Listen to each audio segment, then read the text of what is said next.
Bakit po hindi na lang niya alisin ang demonyo sa mundo para po wala ng kasamaan? Napakagandang tanong yan. That's a very intelligent question. Alam mo kapatid, si Satanas, ginawa rin ng Diyos yun. Tama. Nung anghel siya, hindi pa siya Satanas, ang Diyos gumawa sa kanya. Tama? Accept?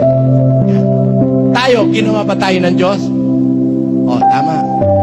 Pag ginawa niya kay Satanas na pagkakamali, patay agad, tayo rin, gagawin niya rin sa atin. Pag nagkamali tayo, patay ka agad. Pag hindi, susumbatan siya ni Satanas. He must always be fair and he must always practice justice. Kaya, hindi niya pa ngayon inaalis si Satanas, pinaalalayan niya tayo, kapatid. Kasi what he will do to Satan, he must do fairly to every creature. Tama? Eh pag nagkasala tayo, kung yun ang reason, tayo rin pag nagkasala, patay na tayo. Eh mahal tayo ng Diyos. Ayaw ng Diyos na tayo mapahamak, kaya nagbibigay siya ng pagpapahinuhod sa tao. Ganon din kay Satanas, hindi niya agad pinapatay o pinupuksa. May appointed time para doon. 17:31 ng Gawa. Asa? Sapagkat siya'y nagtakda ng isang araw na kanyang ipaghuhukom sa sanglibutan. Meron siyang takdang isang araw eh.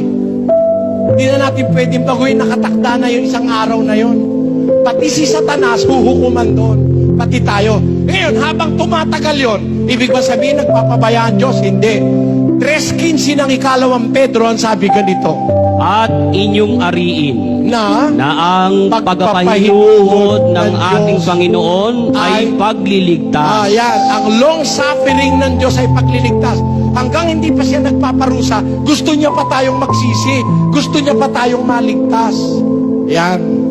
Kaya huwag tayong umabuso. Ang ginagawa ng ibang tao, kung hindi agad nagpaparusa ang Diyos, umaabuso naman.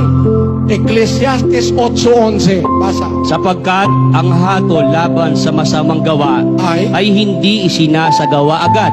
Kaya't ang puso ng mga anak ng mga tao ay lubos na nangalalagak sa paggawa ng kasamaan. Abusado yung iba, kung hindi agad nagpaparusa ang Diyos, ang layo ng Diyos, kaya siya nagpapahinuhod para maligtas ka, magsisi ka, makita mo yung pagkakamali mo. Eh yung iba naman, inaabuso, lalo namang nagpapakasama-sama, kaya mapapahamak yung iba. Ganon din si Satanas. No? Huwag nating kainipan yung justice ng Diyos. After all, ngayon lang naman, 100 taon buhay mo, maiksi lang yun eh. Eternity ang katumbas eh, sa hinaharap eh. Magkakaroon din ng hustisya, kapatid. Naramdaman ko rin, tinanong ko rin yun sa Diyos eh. Ay lalabas naman, marunong ka pa sa akin, sabi ng Diyos. Di ba? Bayaan mo lang siya. Parang yung huwes, ikaw ang pumatay. Eh may due process eh. Hindi ba yung huwes, may due process? Hindi naman kung may dinuro ka pumatay. Isilya electric kayang bukas. Hindi gano'n.